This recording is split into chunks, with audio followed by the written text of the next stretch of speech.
Now we have to talk about Tupac, which I wasn't committed to, but then I watched the doc.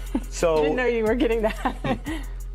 You have a lot of people saying stuff in there that makes it sound like maybe he was responsible for that murder, which has never been proven. That's a very serious thing. But you have Keefe D and over in Vegas now, getting ready to go on trial for that case, saying those things. I told you you can't trust these niggas. Now Puffy done killed Tupac, man. What is a sucker, man? You know, I have my guys with me, Thug Life guys, and we heard what he had to say. He basically said he ain't have nothing to do with my brother's murder. We don't talk about things that are nonsense. Do you think he was lying? Quite possibly, and it's kind of looking that way. Here we are 27, 28 years later. The theory involving him is quite high on the list. Our family, you know, we still suffer. He was all wrapped up, but he was still shaking. So do you think Puffy was involved in the shooting?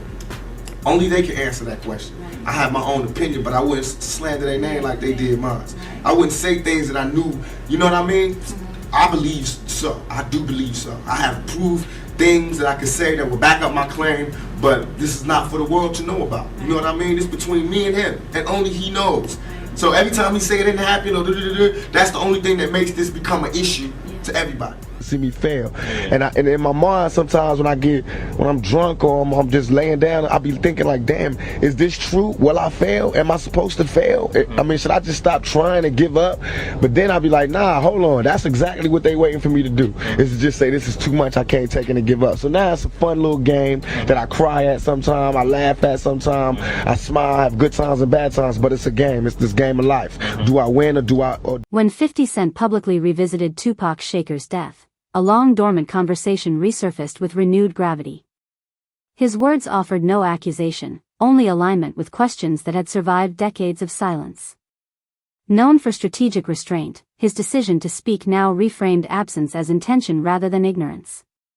In an industry where silence often functions as self-preservation, what does it signal when a veteran finally breaks it?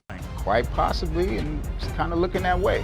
Here we are 27, 28 years later. The theory involving him is quite high on the list. Our family, you know, we still suffer. He was all wrapped up, but he was still shaking the bed. He really wanted to tell me something. I'm assuming it was something that had to do with the hit.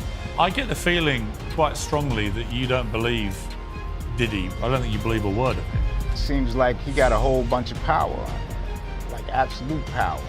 Absolute power corrupts absolutely.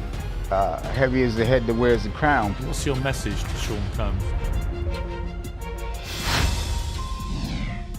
Tupac Shakur was American hip-hop's brightest light until he was shot 4 times in a drive-by attack in 1996. His death shocked the world, and Tupac's legend has only grown since his murder, along with the fevered speculation about who planned it, who ordered it, and who did it. For 27 years, it was one of America's highest-profile unsolved crimes, until finally, a year ago, Dwayne Keefe D. Davis was charged. He'd bragged about being inside the Cadillac from which the fatal shots were fired, albeit not by him, and awaits trial as the last surviving suspect. But there are many unanswered questions and a tangled web of claims embroidering notorious figures and an infamous East Coast-West Coast gang rivalry. Many people speculate that this web entangles P. Diddy. Sean Combs is, of course, facing trial on a battery of charges, including sex trafficking and racketeering. With his alleged crimes under the spotlight, members of Tupac's family have this week hired an investigator to examine the links between Diddy and the murder. And joining me now is Tupac Shakur's brother, Mopreme. Well, Mopreme, thank you very much indeed for joining me. Good afternoon, good morning, good evening. I don't know what time it is there. It's like early evening in the UK. Are you in LA? Currently. Yeah. Shout out to all of my people across the pond. Well, it's great to have you here on Uncensored. We're very keen to talk to you because obviously a lot has happened to P. Diddy in recent weeks. He's now languishing in prison. Let me start first of all, your reaction to what's happened to him. The Netflix documentary resists mythology and instead restores Tupac to the conditions of his time: volatile fame, compressed loyalty, and escalating paranoia. It examines how influence amplified isolation, and how certainty dissolved under constant threat. By privileging context over spectacle, the series challenges the audience to see legacy as something shaped, not frozen.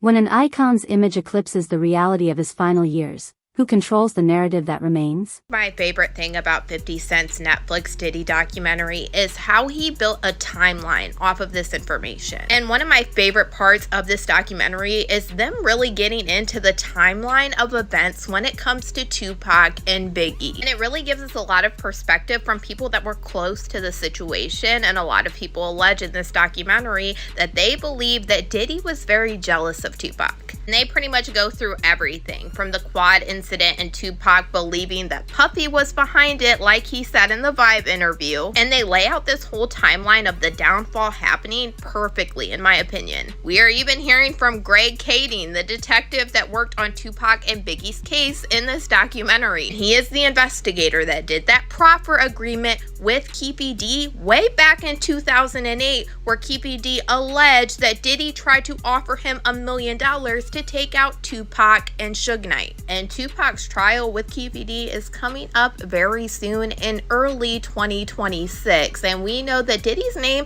has been dropped at least 200 times during these proceedings already. So this is one case that I am definitely waiting for and I am going to cover. In Keefe D's 2008 proffer agreement, he alleged that Diddy's friend Zip Martin is the one that gave him the weapon that was used to take out Tupac. And Keefe D told the investigator Greg Kading that Zip Martin had a special compartment to keep this weapon in his car that he drove to Las Vegas. And in this documentary, we have Greg Kading confirming that Zip Martin did drive the same type of vehicle that Keefe D alleged to Las Vegas this night. And then during this documentary, we heard from the former president of Bad Boy, Kirk Burroughs, who alleged during this time, Diddy had him hiring a whole bunch of people and getting cars to drive to Las Vegas. And he is now very curious into why Diddy wanted to do this. And he said, in his opinion, he now believes that Diddy was behind.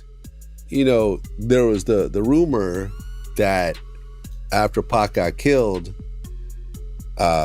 Puffy gave Zip $1 million that was supposed to be handed over, and Zip ended up keeping it. And I remember when I interviewed TK Kirkland, who was actually roommates with Zip at one point. They were that close. He actually said, yeah. The feds said that too. He said that shit actually happened. Well, the story that has circulated was that after Tupac got killed, Puffy allegedly gave the money. I heard to Zip. Yes. And Zip was supposed to give the money to Keefe and them. Yes. But he never gave the money to him. But thank God he never gave him the money, right? Think about it. If he gave the money, Puffy will be in prison now, money for hire, a murder for hire. So thank God, it's just a true story. I'm not saying yes or no, but if he would have gave him the... Without asserting wrongdoing, the documentary addresses why Sean Combs's name continues to surface in public discourse. Journalists and contemporaries describe proximity rather than proof, presence rather than participation. The refusal to draw conclusions becomes a methodological choice. Yet when a name persists across generations without resolution, does repetition remain neutral or does it quietly reshape public memory? It'd have been a murder for hire and Puffy would be locked up.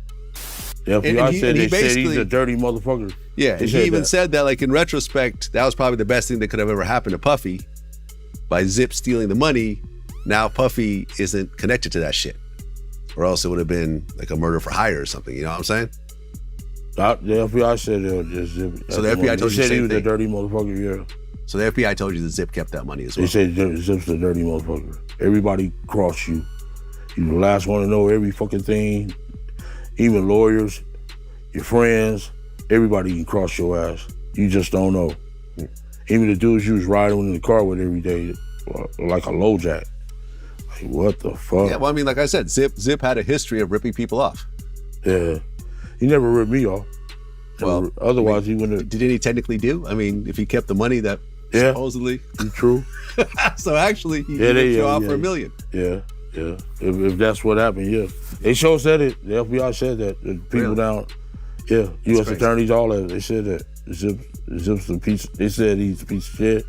But I didn't ever know that he got no money. But they said he got it. Yeah. Yeah. Well, Gene Deal said he got it too. Oh, Kirkland, really? yeah, everybody. The East Coast, West Coast divide is presented not as a feud, but as a convergence of identity, economics, and institutional power. Tupac's unpredictability disrupted carefully managed hierarchies while alliances hardened under commercial pressure. The documentary frames rivalry as a system failure rather than a personal vendetta. When competition becomes infrastructure, who bears responsibility for its consequences? He coming out of his room like that. And that's for real, for real. You understand? I'll be like, yo, when I had to, because most of the time, I would walk some of them to the door, walk them to get their cabs or whatever like that. Or, take them down the street and get their cabs and everything like that. And I'd be like, I'd be laughing. I just kept a smile on my face when it came to that shit. Because I know for a fact, because he said it himself. He said, I don't know how to talk to women. I don't know how to talk to girls. You understand? I said, you don't have to know how to talk to nobody. You're a millionaire. You got it. So he was jealous of Pac because Pac ain't had to do that. Pac had that aura, you know what I'm saying? And he probably knew how to communicate with women. And most women who he talked to that said stuff, said about him. You understand? Like, and we talk about the whole incident of the Quad Studio shit. Like in the documentary, they was talking about that, right? You know what I'm saying? They talked about the Quad Studio shit. But they didn't mention the fact, and they left it out, that Big and C's did not know that Puff and Andre Harrell was in Jimmy Henchman's office the day Pac got killed. I mean, the day Pac got shot at Quad Studio. Let me repeat that again so it don't get mixed up in the whole thing. They did not mention that Andre Harrell and Puff Daddy and Jimmy Henchman were all in the office together. Puff was on the office because he was trying to spy on Big them, because Big was writing the Junior Mafia stuff and Puff had his publishing. I told this to a couple of people before.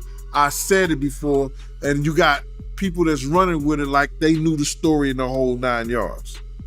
You understand? They'll lie and you ask them, how do you know that? Who told you? They couldn't even tell you that. They'll tell you some lie, they did some kind of investigation, but it didn't happen like that. You understand? Puff was there to spy on Big because he had owned Big Publishing. And Big had turned around, and the same people who helped Puff get Big Publishing told Big to... For Tupac's family, uncertainty has proven more corrosive than any theory. They speak less about blame and more about process. Why questions linger publicly yet stall institutionally? Their exhaustion reflects a deeper imbalance between visibility and accountability. When families are left to navigate speculation without closure, does the system serve truth or merely manage it? Serious like that when I don't come to Puff like that. You understand what I'm saying?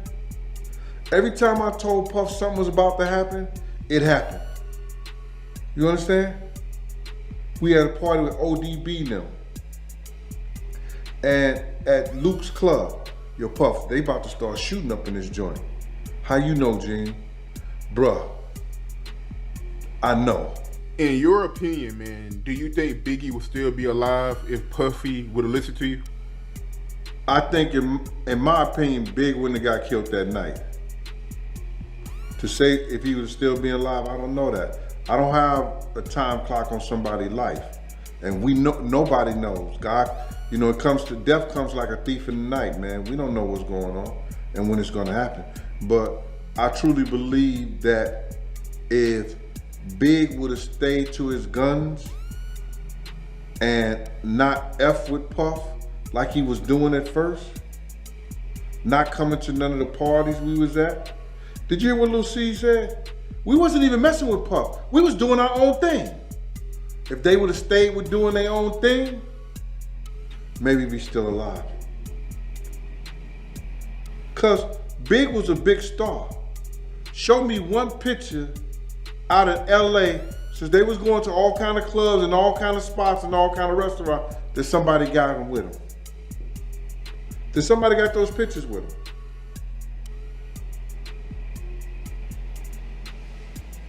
Have you seen any? Only place you seen them was at Sway, the radio stations, right? The video shoot.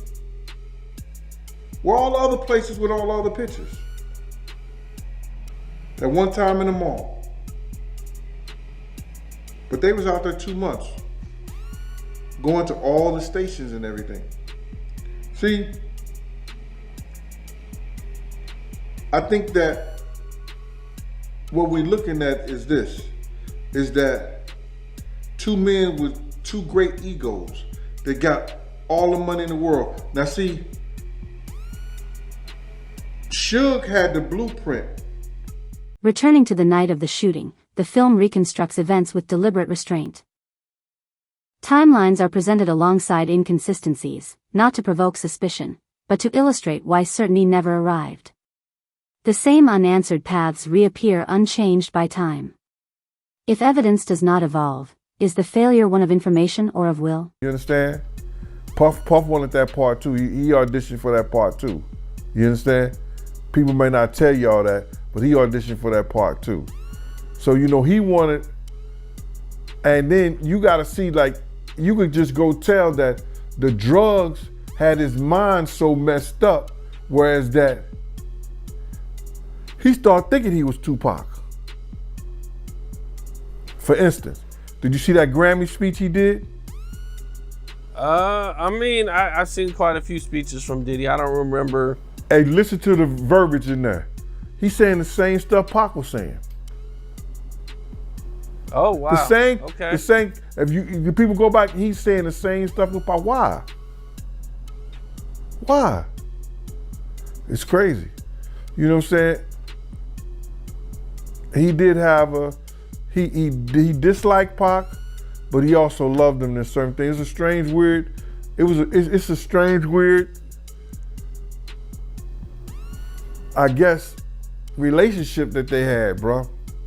Yeah, that is crazy, man. Cause I even interviewed Reggie, and like Suge and Diddy were cool too. Even when their beef was going on, I heard they were still communicating and like not. I don't know, man. It was like this weird dynamic that they had. Y'all thought it was an East Coast, West Coast war. One day we was in behind a house of blues. You hear me?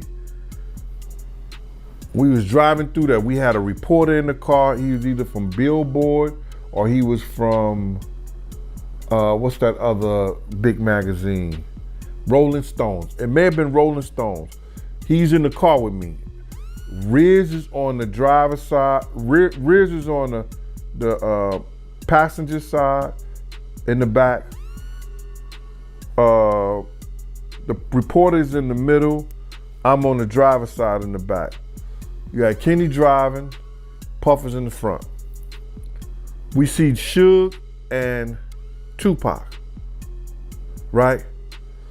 Pac is in a white Rolls Royce convertible. Suge is in a red Rolls Royce convertible. It's about a House of Blues. Behind the House of Blues is about. Subsequent confessions complicated rather than clarified the record. Some contradicted earlier statements, others emerged without corroboration, gaining traction through repetition alone. The documentary positions these accounts within a marketplace of narratives where attention often substitutes for verification when stories proliferate faster than facts. Who benefits from the confusion that follows? It's even worse, like it's like like the Twilight Zone, because it's like some evil, unstoppable shit that it just won't let me go. It's just got its hands on me and it just want to see me fail. And in my mind, sometimes when I'm drunk or I'm just laying down, I be thinking like, damn, is this true? Will I fail? Am I supposed to fail? I mean, should I just stop trying and give up? But then I'll be like, nah, hold on, that's exactly what they waiting for me to do. Is to just say this is too much, I can't take it and give up. So now it's a fun little game that I cry at sometimes, I laugh at sometimes. I smile, I have good times and bad times, but it's a game. It's this game of life. Do I win or do I lose? I know one day they're gonna shut the game down, but I have to have as much fun and get around the board as many times as I can before it's my turn to leave. That's for real. And that's it. That's for real. We chilling with Tupac right now. We're gonna come back with some more Tupac. We just lounging in this trailer. Me and Allie, you know, at the set. All right, we'll be right back. Oh. All right. Right, actually, about. All right, man. You got a light? Yeah. You know, it's funny, man, when I be looking at because I like to study. I like to watch how brothers evolve, you know, in the shit, because you know how this business is, man. Everything is pretentious. It's just like, you know, everybody get that one opportunity, and it's how who maintains it and then making it to another opportunity that lasts. I look at the shit you've been through, dude. You know, I sit and think about it. It's been career ending shit. Yeah. Shit that the next nigga, I mean, I done had problems with the IRS, the police, the Fed, government, raid. I mean, everything that they end your career. That's how you know somebody's trying to end my trying career. to get you. You know, these are not coincidences. Yeah. I mean, because I've been on probation for shit the niggas get turned loose on. You know what I mean? I went to jail for that year, not for rape, but for touching her ass. Sexually, they couldn't even get me on shit, but touching her ass. And they put you in jail for a year, and I'm sitting there and thinking. You know, if I go to any club, every bitch in there is grabbing me and touching me. And I went to jail for doing the same thing. And I didn't even do that. I mean, I'm saying in a mix of sex, you gonna touch her. You know what I mean? This was me and her personally. But they took that, and that's and they blew it out of proportion. And then, you know what fucked it up is how, like, the media and shit, I mean, you look in the papers, they paint you so bad. You know what I'm saying? But the motherfuckers, they know. Stop fucking me. Not only they know what goes on in this shit. The focus shifts inward away from public theories and toward private loss. Tupac's final hours are recalled through fragmented memory attempts to communicate, decisions made without consent, meaning suspended in silence. These moments resist analysis and demand restraint. When the end is defined by unanswered questions, does truth remain a destination or a burden? If you with Kirk Burrows, right? He told me a story about how when Tupac was in prison, he sent the letter to Bad Boy, letting them know when he get out it was beef. Did you know about that? I knew about the letter, but I didn't know about the content of it. You understand? See, you gotta realize, Pac had people like Jada Pickett, Jasmine Guy, and it was somebody else. They was going around trying to collect money to get Pac out of jail. Nobody from Bad Boy gave up a dime. Nobody from Big Camp gave up a dime. But Big told me himself, he said, man, I was broke, I ain't had no money. I'm like, yo, nigga, nobody tell you to do a show or something? You get the door?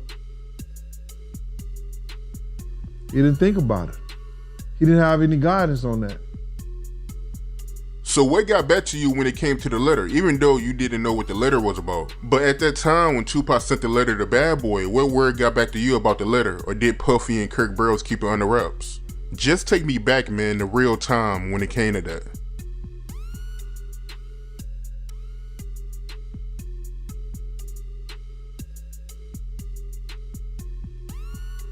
At the time, brother, let me just say, the work that I did, my computer, all I have to do is know a person's DIN number at the time. You see the letters go out? Do you understand that? You don't see the content, you see the letters. You see the letters that come in. You see the visitors, the people who call, and the calling log. I had privilege to that information. The documentary closes without conclusions, and that absence is intentional. It argues that unresolved histories do not fade. They reassert themselves in new contexts. 50 Cent's intervention underscores that silence was never resolution, only delay. If a generation still seeks clarity, is the unresolved past a failure of memory or of accountability? Now, when I heard about the letter, I went to look at the log. Because anything that goes out they keep a record of it. Anything that comes in, they keep a record of it. You can't see the content of it, but you know that it happened. So I knew it to be true when it came out. As of late, Puffy, he been showing Tupac love on social media, man. Have you seen it? What you think about it? Phony and bologna on a pickle sandwich. You want me to say it again? Huh? It's phonier than bologna on a pickle sandwich. Yes, he did idolize Tupac. We all knew that. We knew that about some of the speeches he said. He said the same shit that came out of Pac's mouth.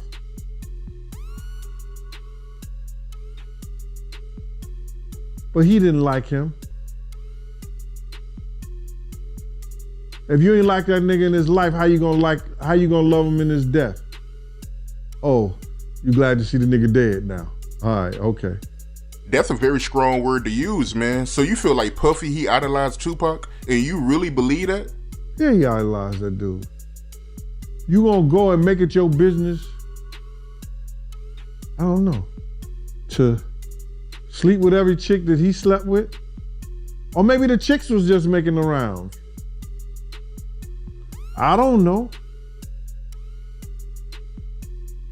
But he made it his business to sleep with every chick that Pac was sleeping with.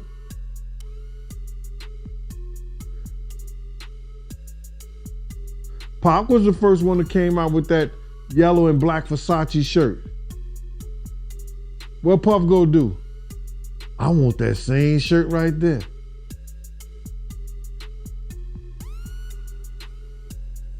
So you feel like Puffy getting with some of the same females that Tupac got with, like Sally Richardson and Sarah Chapman. You think he only got with them because Tupac had them. That's the only reason why he got with them. It probably was inspired because they was fine, but it put a plus on it because Pac had them. It's a lot of fine women out here. You understand? But I want the one that Pac had too. All right?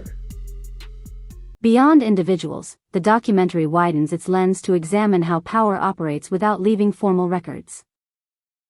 Influence moves through relationships, favors, and unspoken boundaries that rarely enter official transcripts. This absence complicates accountability without negating responsibility when systems are designed to function off the record. How can truth ever be formally addressed? And Bad Boy was doing a video, and they was paying anyone to bring back a death row chain. So Pac looked at it like, this is deeper than Bloods and Crip. This is my enemies. You know, Puffy and them attacking us now because I'm with death row. So words on the street that if you bring back this death row chain so we can put in our video, this was the words on the street. Right. Yeah. You know, like when I asked Bob James, he said there was. Like he said it very confidently. There was bounties on death row chains. Yeah. 10,000, I think? $10,000. Right. Your mom had a death row chain. She had a little bitty one. Right. Yeah. Well, they were snatching those. Right. And there was no doubt this understanding that there was a bounty. We've never been able to track that down to a source where said I was there when an agreement was made, but that was the understanding on the street and among these people was that there was a bounty for the chain. And of course we see that becomes real at the Lakewood Mall when Orlando Anderson tries to snatch Trayvon Lane's chain. Right. So a fight happens in the mall and they try to take Trayvon Lane's chain, who's affiliated with Mob Piru and Death Row. Right. But I guess they don't actually take the chain. Yeah, I think they do take it. They get it off of him, but then during the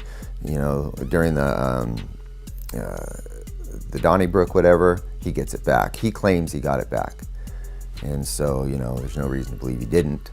We never found that chain, at Orlando Anderson's house or anything like that. But certainly,